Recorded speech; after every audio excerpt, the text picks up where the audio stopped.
જય જિનેન્દ્ર, હું છું અમીષા અને આજે હું આપ સૌના બાળકો માટે લાવી છું સ્નેકી આઈડિયાઝ. આજે આપણે અહીંયા બનાવશું ચટપટા ચાટ. જો તમારા બચ્ચાઓ ભણવા બેઠા હોય અને એ લોકોને ભૂખ લાગી હોય તો તમે શું કરશો? યસ, તમે ચટપટા ચાટ બનાવજો, કેમ કે આ બેઝિક ઇન્ગ્રેડિયન્ટ્સ છે જે ઘરમાં ઇઝીલી હોય આપણી પાસે. તો ચલો ચટપટા ચાટ બનાવશું.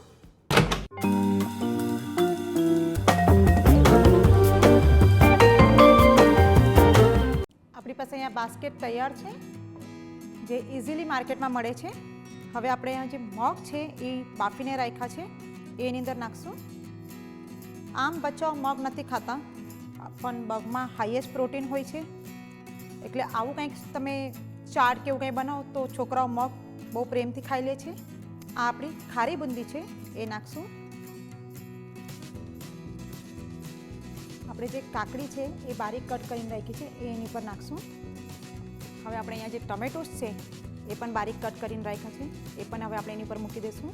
આ જે કોથમીર મરચાંની જે ફ્રેશ તીખી ચટણી છે એ આપણે એની પર લેસ નાખશું. હવે થોડો મીઠો ટેસ્ટ એની માટે આપણે આ જે ખજૂર આમલીની ચટણી છે એ નાખશું. હવે આપણે અંદર દહીં નાખશું. હવે આપણે એની પર આ રીતે સેવથી સ્પ્રિંકલ કરશું, કેમ કે ચાટ હોય અને સેવ ન હોય એ કેવી રીતે પોસિબલ છે.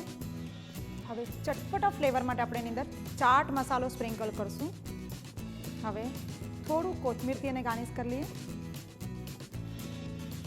હવે આપણે લાસ્ટમાં એને દાડમથી ગાર્નિશ કરશું, કેમ કે આપણા ચાટમાં મગ, વેજીટેબલ્સ અને ફ્રૂટનું ત્રણેયનું કોમ્બિનેશન આપણે અહીંયા રાખ્યું છે.